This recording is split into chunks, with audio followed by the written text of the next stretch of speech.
Welcome friends. તો આજે આપણે એકાઉન્ટ 8 સેમ 6નું એકાઉન્ટ 8 છે એની અંદર 3 પ્રેક્ટિકલ સબ્જેક્ટ છે જે તમને ખબર છે.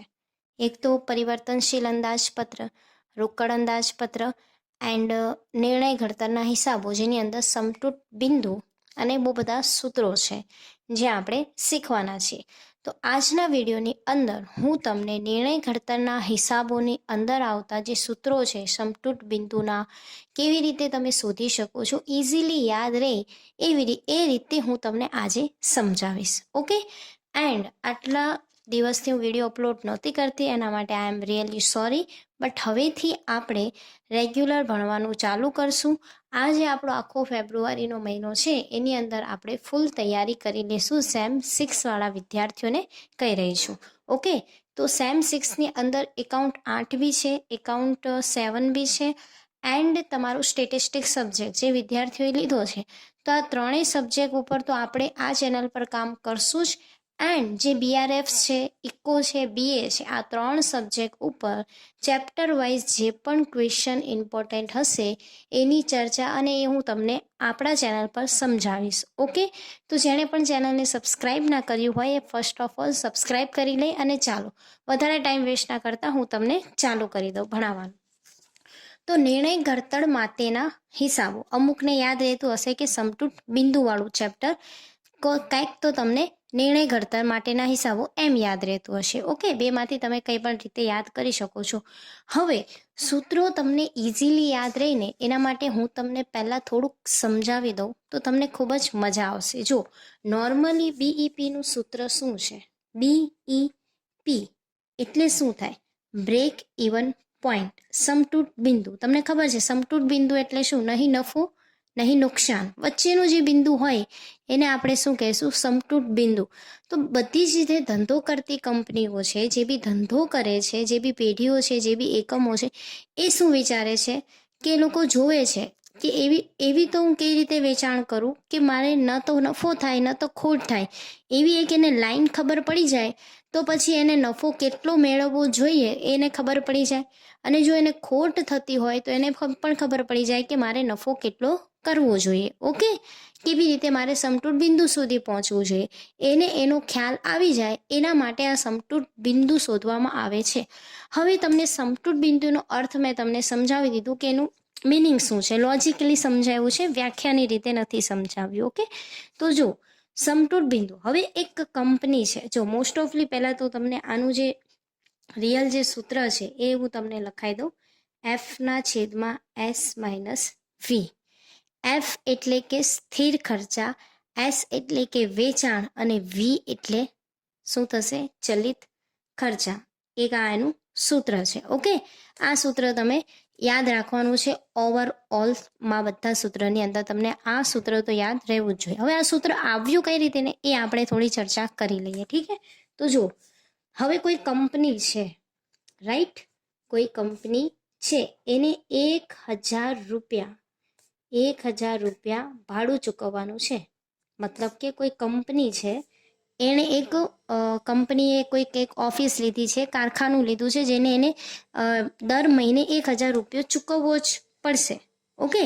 હવે દર મહિને તમે ભાડું ચૂકવવાનું છે, આ તમારો એક ખર્ચ થયો દર મહિને. એટલે કે તમે કેટલા બી ઉત્પાદન કરો એમાંથી એને કોઈ ફરક નહીં પડશે. તો આ ખર્ચ કેવો થઈ જાય? સ્થિર ખર્ચ થઈ જાય. સ્થિર ખર્ચ કોને કહેવાય? અસ્થિર ખર્ચ કોને કહેવાય? અર્ધ ખર્ચા હોય છે એને કોને કહેવાય? એ બધું જ આપણે પરિવર્તનશીલ અંદાજપત્ર શીખશું ત્યારે હું તમને સમજાવીશ. ઓકે. હાલ ફિલહાલ અસ્થિર ખર્ચા સમજી લો. ખબર પડી ગઈ કે આ સ્થિર ખર્ચાઓ છે. હવે ત્યાર પછી શું કીધું છે કે તમને એમ કહી દે કે એકમ દીઠ 6 રૂપિયા લેખે વેચી શકાય. એટલે કોઈ બી એને એકમ છે, કોઈ બી મતલબ સમજી લો પેનનું ઉત્પાદન એ કરે છે.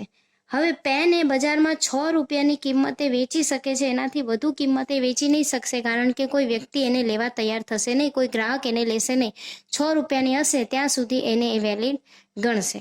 હવે એને પેન બનાવી છે, 6 રૂપિયાને એને વેચવી છે, તો એને ખરીદવી પણ પડશે ને, કે કેવી રીતે ખરીદશે? તો એને જે સામાન ખરીદે છે એનો જે એને ખર્ચો થાય છે એ એને ખર્ચો પડે છે 2 રૂપિયાનો. ઓકે. તો એ શું કરે છે કે 2 રૂપિયાની કિંમતમાં એને ખર્ચા થાય છે અને એ 6 રૂપિયા સુધી વેચી શકે છે અને 6 રૂપિયામાં વેચવાનું ડિસાઈડ કરે છે કે હું 6 રૂપિયામાં વેચીશ. એ 5માં બી વેચી શકે છે, 4માં પણ વેચી શકે છે, બટ એ ડિસાઈડ કરે છે કે હું 6માં જ વેચીશ. ઓકે, તો તમને આ 3 વસ્તુ આપી છે અને અહીંયા તમને એમ કહે કે સમતૂર બિંદુ શોધો, એટલે કે એવું શોધો કે ના તો એને નફો થાય ના તો એને નુકસાન થાય. તો તમે લોજિકલી શું વિચારશો કે પેન 6 રૂપિયામાં વેચે છે, 2 રૂપિયાની એની કિંમત છે, તો એને નફો કેટલો થશે? કેટલો થવાનો છે? 4 રૂપિયાનો નફો થવાનો છે. 4 રૂપિયાનો નફો થશે. ઓકે, હવે તમારે અહીંયા જે વિચારવાની વસ્તુ છે એ છે કે એની પાસે 1000 રૂપિયા એને ભાડું વેચવાનું છે.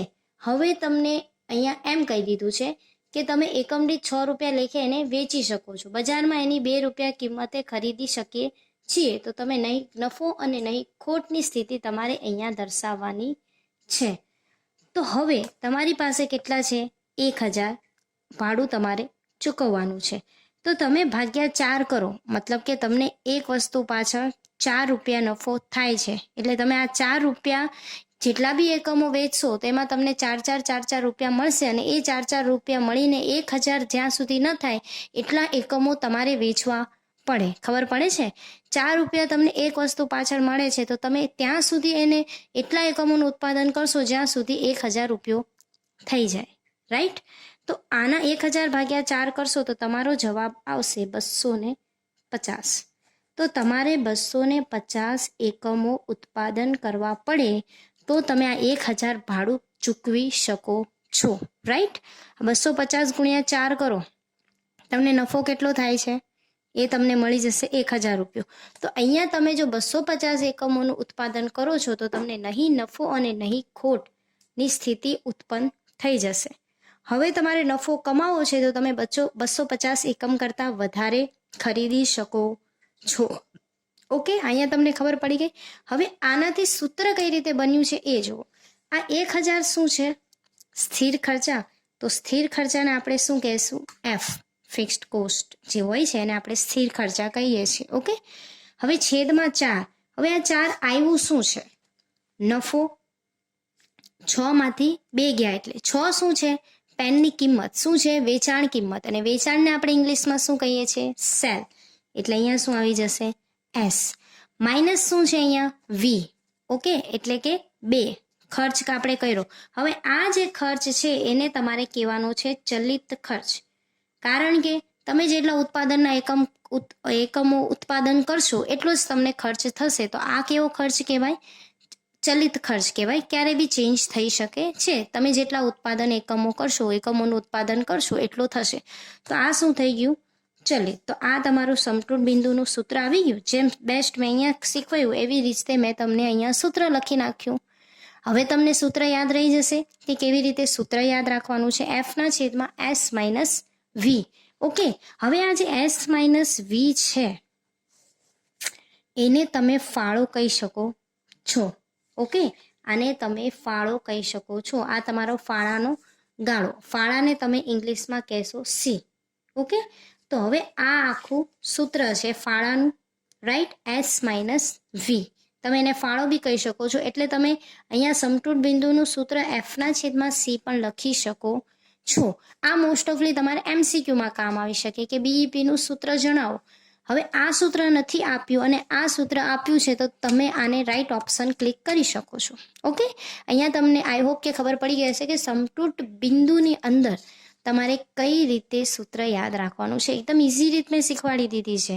ઓકે, હવે જે મેઇન સૂત્ર છે એ જોઈ લે. એની પહેલાં હું તમને સમજાવી દઉં કે જો એસ એટલે કે સેલ એટલે કે વેચાણ કિંમત થશે. રાઈટ? તમને નહીં એકવાર કહી દઉં એટલે પતી જાય આપણું. ખબર? હવે ચલિતને તમે કહેશો વી, વેરિયેબલ કોસ્ટ ચલિત. સ્થિરને તમે કહેશો એફ એટલે કે ફિક્સ્ડ કોસ્ટ. હવે સીને તમારે કહેવાનો છે ફાળો, જેનું સૂત્ર મેં તમને સમજાવ્યું એસ માઇનસ વી. ઓકે, બીજા જે બી સૂત્રો છે હવે આપણે જોઈએ અને એકદમ મસ્ત રીતે જોશું. તમને એકદમ પરફેક્ટ આવડી જશે. બસ હું જેમ કરાવું છું ને એમ યાદ કરતા રહેજો. ઓકે, હવે જો અહીંયા મારે સૂત્ર લખેલા જ છે, બસ તમને સમજાવવાના છે. ઓકે, તો જો ફર્સ્ટ ઓફ ઓલ તો સમતૂર બિંદુને ઇંગ્લિશમાં તમે બ્રેક ઇવન પોઈન્ટ કહેશો. ઓકે, તો તમે એને BEP શોર્ટમાં કહી શકો છો. તો સમતૂર બિંદુ એટલું લાંબુ લખવા કરતાં તમે BEP લખી શકો છો. હવે એકમ દીઠ વેચાણ કિંમત અથવા ચલિત ખર્ચ હોય. હવે આ જે બધી છે ને પરિસ્થિતિઓ લખી છે કે તમને દાખલો જ્યારે આપે છે ત્યારે કઈ પરિસ્થિતિ છે એ તમારે ઓળખવાની અને એ પરિસ્થિતિ ઓળખીને તમારે આ સૂત્ર મૂકવાના છે. તો અહીંયા ઇન શોર્ટ તમને પરિસ્થિતિ સમજાવી દીધી છે કે આવી પરિસ્થિતિ હોય તો તમે આવી રીતે સમતૂર બિંદુ શોધી શકો છો. બેસ્ટ ખ્યાલ તમને દાખલા ગણતી વખતે આવશે, બટ અત્યારે તમને 95% સુધીનું નોલેજ આવી જશે સૂત્રોનું. ઓકે, તો જો કે તમે દાખલો ઇઝીલી ગણી શકશો. 5% જ તમારે દાખલામાંથી અમુક વસ્તુ શીખવવાની રહેશે. હવે એકમ દીઠ વેચાણ કિંમત અને ચલિત ખર્ચા, મતલબ કે મેં તમને આગળ ઉદાહરણ આપ્યું એની અંદર શું હતું, વેચાણ કિંમત હતી. ઓકે, એમણે એમ નહોતું કીધું કે ટોટલ આટલી વેચાણ કિંમત છે, મતલબ આટલા એકમો ગુણ્યા એ લોકોએ વેચાણ કિંમત આપી નહોતી. એમણે ખાલી વેચાણ કિંમત જ આપી હતી. તો જ્યારે તમને દાખલામાં વેચાણ કિંમત જ આપી હોય અને ચલિત ખર્ચની બી તમને એકમ દીઠ કિંમત આપી હોય, મતલબ જે બી એક એકમની કિંમત આપી હોય ત્યારે તમારે આ સૂત્રના ઉપયોગ કરવાના છે. તો પહેલું મેઇન સૂત્ર જે મેં તમને આગળ શીખવાડ્યું એ જ સૂત્ર છે F/S - V, એટલે કે સ્થિર છેદમાં વેચાણ માઇનસ ચલિત. ઓકે, અહીંયા ગુજરાતી લખું છું તો તમને થોડો ખ્યાલ વધારે આવશે. હવે જો, હવે તમારે ઈચ્છિત નફો ખોટમાં વેચાણ શોધવા. હવે આનો મતલબ એમ છે કે તમને સમતૂર બિંદુ મળી ગયું. ઓકે, હવે એ સમતૂર બિંદુથી હવે તમને ખબર પડી ગઈ કે આટલા એકમોનું ઉત્પાદન કરશું તો નહીં નફો કે નહીં ખોટ થાય છે. હવે મારે હજી વધારે નફો મેળવવો છે, એટલે મતલબ એટલું સમતૂર બિંદુ ખબર પડી ગઈ કે 50 સમતૂર બિંદુ છે. હવે મારે 60 રૂપિયા એટલે 10 રૂપિયા હજી વધારે નફો કમાવો છે તો મારું સમતૂર બિંદુ કેવું હશે, તો મારે વેચાણ કેટલું કરવું જોઈએ, 10 રૂપિયા મારે વધારે નફો કમાવો છે તો એના માટેનું આ સૂત્ર છે. ઓકે, તો જો ઈચ્છિત નફો તમે કોઈ બી કમાવા માંગો છો તો F+P કરી દેવાનું. P એટલે શું થશે, પ્રોફિટનો P, નફો, રાઈટ. તો F+P ના છેદમાં S - V અને L એટલે લોસ એટલે ખોટ થાય છે તો ઓબ્વિયસલી તમારે એમાં માઇનસ કરવું પડશે ને નફો હોય તો તમારે પ્લસ કરવું પડશે. તો F - L એટલે કે લોસ અને પ્રોફિટ હોય તો પ્લસ. સેમ જ સૂત્ર છે, ખાલી પ્લસ અને માઇનસનો ફરક છે, રાઈટ. તો કોઈ બી તમને એમ સવાલમાં કીધું હોય કે આટલો નફો તમારે મેળવવો હોય તો તમે કેટલું વેચાણ કરશો, આટલી ખોટ મેળવવી હોય તો તમારે કેટલું વેચાણ કરવું પડે, બસ એટલું તમને હિન્ટ આપેલી હશે. તો આ સૂત્ર ઇઝી થઈ ગયું.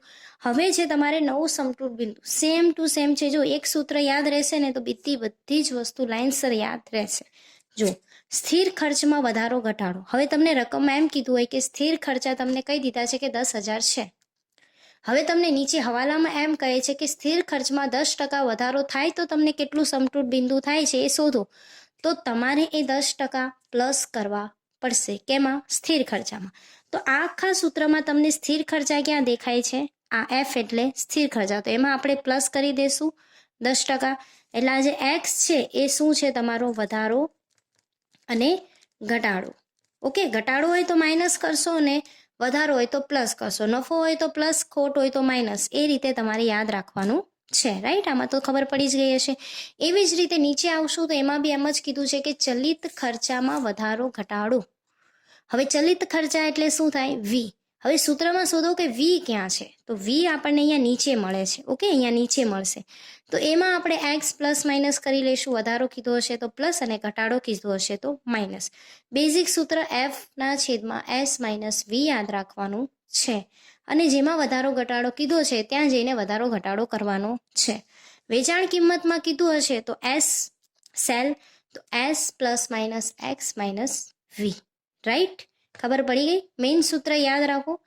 તમને નફો કીધો છે તો +P કરો, ખોટ કીધી છે તો -L કરો, સ્થિર ખર્ચમાં વધારો ઘટાડો કીધું છે તો Fમાં પ્લસ માઇનસ કરો, ચલિતમાં કીધું છે તો Vમાં કરો, વેચાણમાં કીધું છે તો Sમાં કરો, રાઈટ. હવે નીચે મેં લખ્યું છે કે બધાના જ જવાબો શેમાં આવશે, એકમોમાં આવશે. અને નીચે તમારે એને રૂપિયામાં શોધવું હોય તો તમે ગુણ્યા વેચાણ કિંમત કરી શકો છો. હવે તમારો 10 રૂપિયા જવાબ આવે છે એક એકમનો, તો એને ગુણ્યા તમારા જેટલા એકમો હશે એ તમે કરશો તો તમને રૂપિયામાં જવાબ મળી જશે, રાઈટ. હવે આપણે જોઈ લઈએ કુલ વેચાણ, કુલ ચલિત ખર્ચ આપ્યા હોય ત્યારે અહીંયા તમને શું આપ્યું હતું કે એકમ દીઠ એક એકમનું આપ્યું હતું, બટ અહીંયા તમને કુલ આપી દેશે. જ્યારે તમને એકમ દીઠ ના આપ્યું હોય ત્યારે તમને શું આપ્યું હશે? કુલ આપ્યું હશે. તો આપણે કુલ પ્રમાણે જોવાનું છે. તો પહેલાં આપણે જોઈ લઈશું કે બીઈપી મેઇન સૂત્ર આપણું શું હોય છે? એફના છેદમાં એસ માઇનસ વી. હવે જ્યારે તમને કુલ આપી દે છે તો તમને કુલ કઈ રીતે મળશે? મેં અહીંયા તમને કીધું એમ કે ગુણ્યા તમે વેચાણ કિંમત કરશો એટલે તમને શું મળી જશે? અહીંયા તમને જે બી બીઈપી આપ્યું હશે એના ગુણ્યા તમારે એસ કરવાનું છે. તો અહીંયા જ તમને કુલ આપી દીધું છે તો તમે અહીંયા શું કરી દેશો? ગુણ્યા એસ, એટલે તમને શું મળી જશે? બીઈપી. શું મળી જશે? બીઈપી. કયું? કુલવાળું. ઓકે, ખાલી એસ તમારે આની અંદર ઇન્વોલ્વ કરવાનું છે. હવે એવી જ રીતે સેમ પ્રોસેસ અહીંયા કરીને એવી જ રીતે અહીંયા કરવાની છે.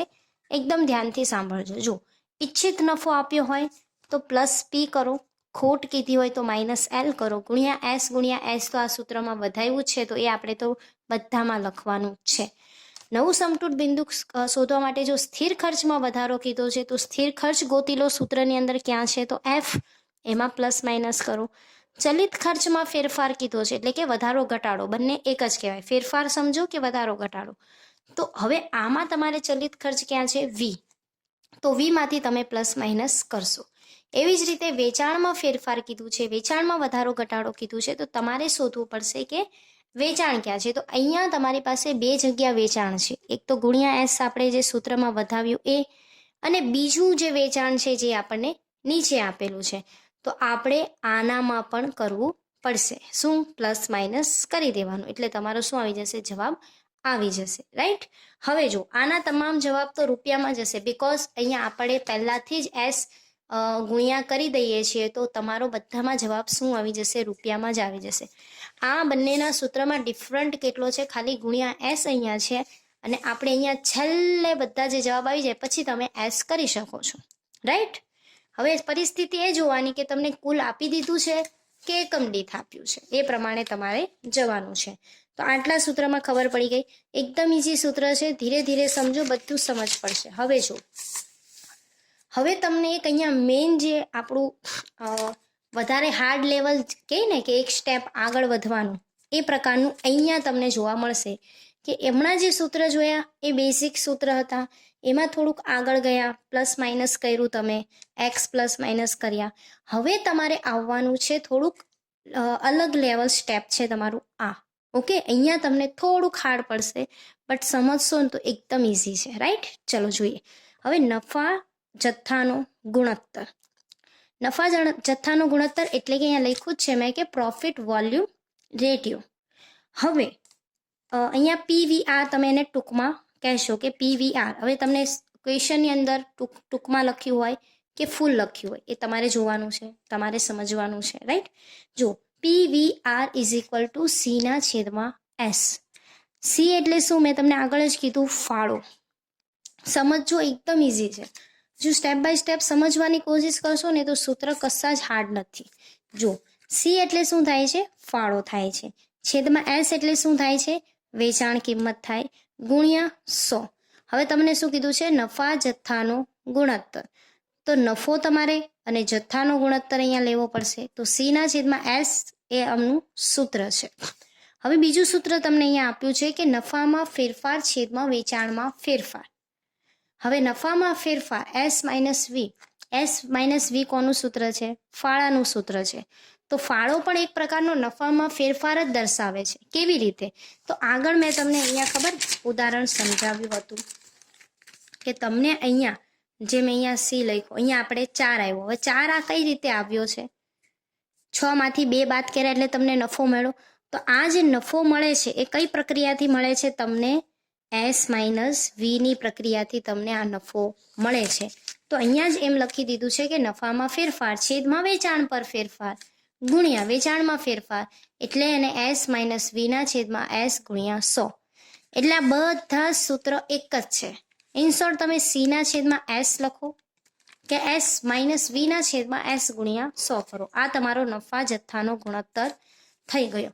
હવે આ નફા જથ્થાના ગુણોત્તરનું સૂત્ર લઈને આપણે એની અંદર ફેરફાર કરવાનું છે. જેમ આપણે એકમ દીઠ આપ્યું હોય ત્યારે ફેરફાર કર્યો અને કુલ આપ્યું હોય ત્યારે ફેરફાર કર્યું.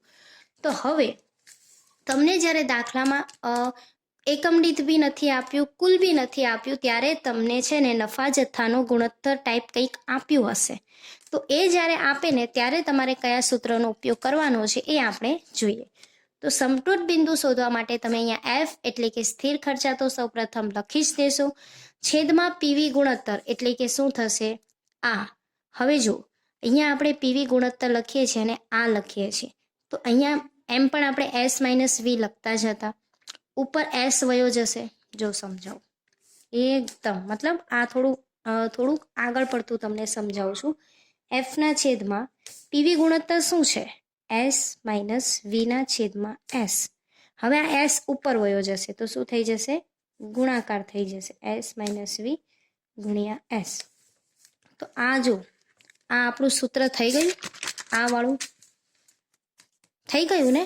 બસ એ જ સૂત્ર છે. થોડુંક તમને શું કરે છે, માહિતી નથી આપી દેતા તમને.